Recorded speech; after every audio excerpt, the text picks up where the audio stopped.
All right, this next fight at 145 pounds is going to be between Jamal Morgan and Kevin Peraza. You don't want to miss this one. I talked with Kevin's coach beforehand. He told me to expect lightning fast kicks and combos and not to blink. Well, Peraza out of that Hyacin IMB camp. This is a camp that's been around North Carolina. These are two North Carolina boys. So I'm very anxious to see this one kick off with fireworks. 145-pound showdown between Jamal Morgan and Kevin Peraza coming up right next. The following bout is scheduled for three 3-minute rounds in the USFFC featherweight division. Introducing first the man standing to my left and fighting out of the blue corner. He represents Hayastan MMA and makes his debut inside the cage tonight. He stands 5 feet 10 inches tall and weighed in at an even 145 pounds. Fighting out of Charlotte, North Carolina, Kevin Cito Peraza. His opponent awaits across the cage to my right and fights out of the red corner. He represents American Ronin and steps inside the cage this evening with a record of 1-0. He stands 5 feet 2 inches tall and weighed in at 148 pounds. Fighting out of Jacksonville, North Carolina, Jamal Black Ice Morgan. Okay, so now not introduced Your as an referee, independent. Blake Grice. Not introduced as an independent, and I'll say this about Jamal Morgan. He did, in his first fight, finish his opponent in 51 seconds by ref stoppage, by TKO. Tell you what, Jamal Morgan so looks you like can a tell, tank. dude, I was going to say, this guy is definitely an athlete here. So Kevin Peraza probably looked to utilize his reach. He does have it. Jamal Morgan. One thing I don't like about Jamal Morgan is that chin is tipped up high right there, and that it's an easy knockout if Kevin Peraza is able to draw that big right leg across his chin, and you can see he's already throwing them. Yep, Kevin Peraza's coach told me to expect kicks in bunches. So far, that's what we've seen, and the kicks are a really great way to keep the distance. I mean, it's definitely one way to, you can do a lot of damage. I mean, up to and including big knockouts, but sometimes those push kicks where you just dig your toes into the side of your opponent, those things add up. Well, Peraza has a lot of reach alone if it was just boxing. When you had the reach of the kicks, man, you're talking, possibly 6-8 feet in distance that he creates here. Jamal Morgan's going to have to close that distance if he's going to be successful here. When you have power, sometimes it only takes one shot. Jamal Morgan maybe looking for that one shot, trying to kind of gauge the striking reach of Kevin Peraza, looking to land that big bomb. Can he hit it? Jamal quite animated there, making the faces. Ooh. Again, his chin is very, very high.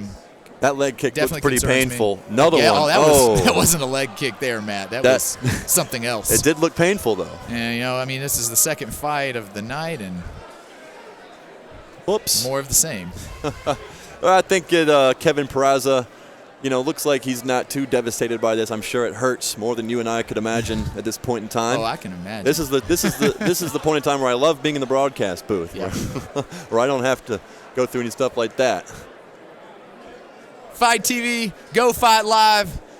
It's a pleasure to be here announcing, calling the fights for you tonight. We got the best jobs here, Casey Oxidine. Can you believe we get a chance to sit cage side and just commentate and talk about the fights? It's living the dream, my friend. and not just fights, not just any fights. The U.S. Freedom Fighter, one of the top promotions in all of the United States right now.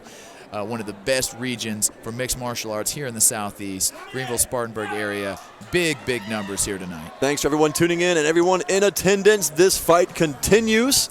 Here in the first round, leg kick from Kevin Peraza lands to the lead leg of Jamal Morgan. Kevin Peraza a little more flashy. Seems like when Jamal Morgan is thrown, he's only thrown 2 or 3 shots, but they've been very, very hard. Tell you what, Jamal Morgan's made a statement with a real tough leg kick earlier. Peraza lands one of his own right there. And again, if you're Jamal Morgan with that chin really, really high in there, he's got a big neck. Maybe he won't be made to pay for it even if he does catch a shot, but it's just something when I work with my students I don't like to endorse there. I tell you what, Casey, Jamal Morgan snaps his hips into those leg kicks, and it just sends Kevin Peraza's leg flying backwards upon contact. True Muay Thai turn on those hips, as you mentioned, and it really generates a lot of power. Even out of a taller, lankier guy, you wouldn't expect to be as tough as he is.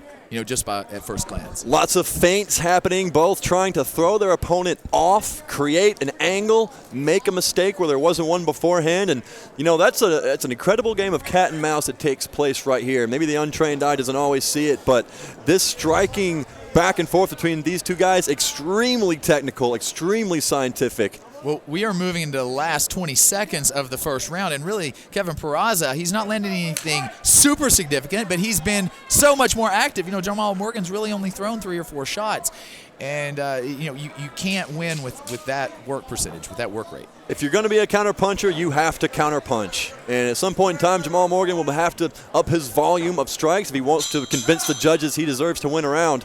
Tough one to call, but I think Kevin Peraza did enough with enough action, enough volume of strikes to maybe sneak by with a 10-9. But, hey, I'm not a judge. Don't forget.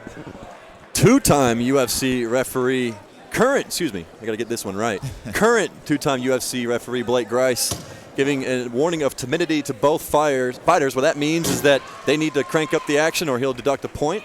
Oh, that kick there for Kevin Peraza nearly landed on the money, just glancing off of the chin of Jamal Morgan. Kevin Peraza, hands a little low, almost trying to bait Jamal Morgan into coming at him. Jamal Morgan definitely going to have to pick a good shot and commit at some point in time. Even if it's, works against him, you definitely can't crank out rounds by not throwing strikes. Well, again, you see the right hand of Kevin Peraza loaded, locked, and ready to go there, and that may be what's keeping Jamal Morgan at bay. But now he fires in big. Looks like that was the moment he was waiting for. Forcing the clinch there by Kevin Peraza. Arm in, guillotine attempt from Jamal Morgan, and he's got the bicep on the back of his neck. That looks like it could be tight. Casey Oxidine, is he in danger here? I don't think he's in danger necessarily right now. It looks like a strong front clinch, though, by Jamal Morgan. It's going to make it difficult for Peraza to get him down from that vantage point. I would say that, Kevin Peraza, he came in, he closed the distance, he did what he needed to do. I don't know how badly he was hurt, but he knew that Jamal Morgan was on the prowl here. In this position, you have Jamal Morgan using a lot of arm strength to crank that guillotine, and he doesn't really have it. And he's essentially just kind of using his energy. I don't know how much energy he's using. If he's got the grip there around the neck, it may be Peraza that's using a lot of energy because that takes its toll on the back of your neck. I don't know that the choke is there, but he's definitely having to keep his posture in that position. Sometimes, unless you're particularly tall, it can be difficult to get leverage over another person in a standing choke like that. But I tell you what, that definitely cannot feel good. Jamal Morgan comfortable enough in this position to hold it. I'm not sure if he's looking for a tap out or if he's just trying to keep his man in an advantageous position. It may be that he's keeping Peraza at bay. Look at Blake. I think he's taking a look at the action. If it stales out, look for him to pull this thing out to the center and separate these two. In this position, here we go. Peraza's out. Big shots by Peraza. Firing back is Jamal Morgan. Peraza was looking to try to get a toss there, but lands a knee for his troubles. Big takedown there by Jamal Morgan. That was a big takedown. Now we're going to see the guard of Kevin Peraza. It may be Jamal Morgan making a crucial move here in this round to score, because I believe he was down in the first. I got to believe that Kevin Peraza didn't want to be there. The stand-up game seems to be where Kevin has the advantage with his reach, with his... All right, here we go. Three's a charm. Third round action. Touch gloves in the center. Kevin Peraza stalks his man down. Big shot there by Peraza, and a big shot by Jamal Morgan. He's on top, landing big leather. Peraza might be a little stunned, but he bounced right back to his feet, landing knees. Man, what a great exchange there. Jamal Morgan is a pocket of dynamite here, but Kevin Peraza doing what he has to do to neutralize it, pushing against the cage here, landing some big knees. Knees right to the gut of Jamal Morgan, courtesy of Kevin Peraza, up against the cage. And those shots are right there to the body. A few beautiful knees there to the liver of Jamal Morgan. They will take their toll if they land clean. Kevin Peraza with an over-under, using good leverage to land knees. Although the knees aren't too clean, they are adding up. They're hitting the side of the abdomen, and those don't feel good either. Knees. Peraza and now a relentless whizzer. with those knees. Again. That is got to Again. hurt. More Over knees. and over. Jamal Morgan is going to have to do something about that.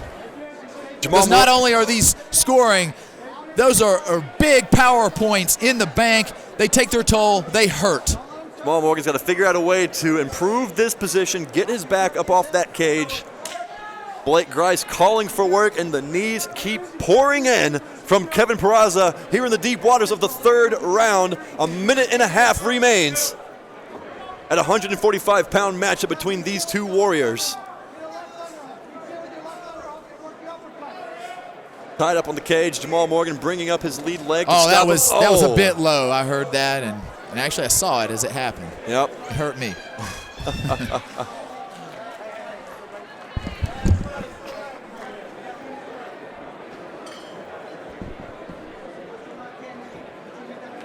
Looks like about a minute remains in the third round. Jamal Morgan given time to collect himself. And you know, that could be a break for Jamal Morgan. He was pressed up against that cage. He was taking a lot of shots. Things were stalled out. It seems in this fight so far, it's been the explosiveness of Morgan that has worked in his favor. You know, it's the surprise effect, if you will. So I think this may work in the favor if the low blow didn't cause that much damage.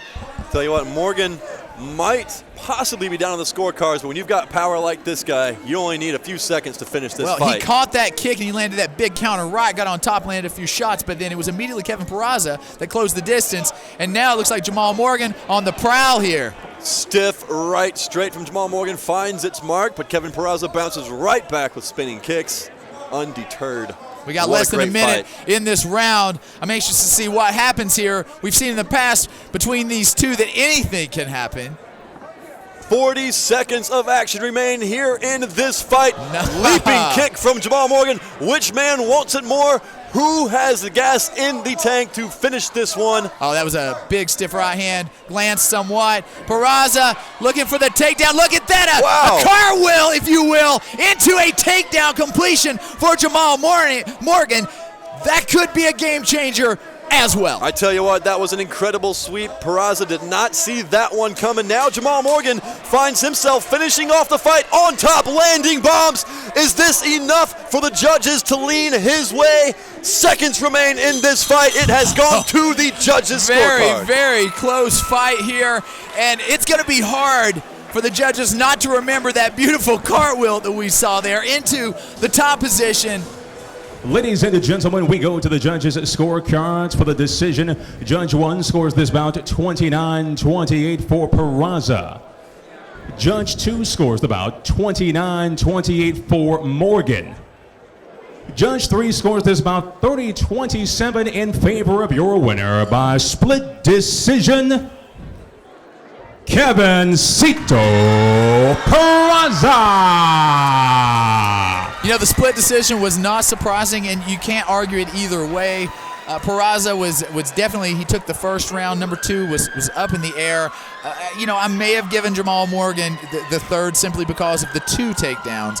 And, you know, that is just on scoring. Actually, Peraza may have scored more actual damage with those knees. I mean, we were right here watching them, and they were tough.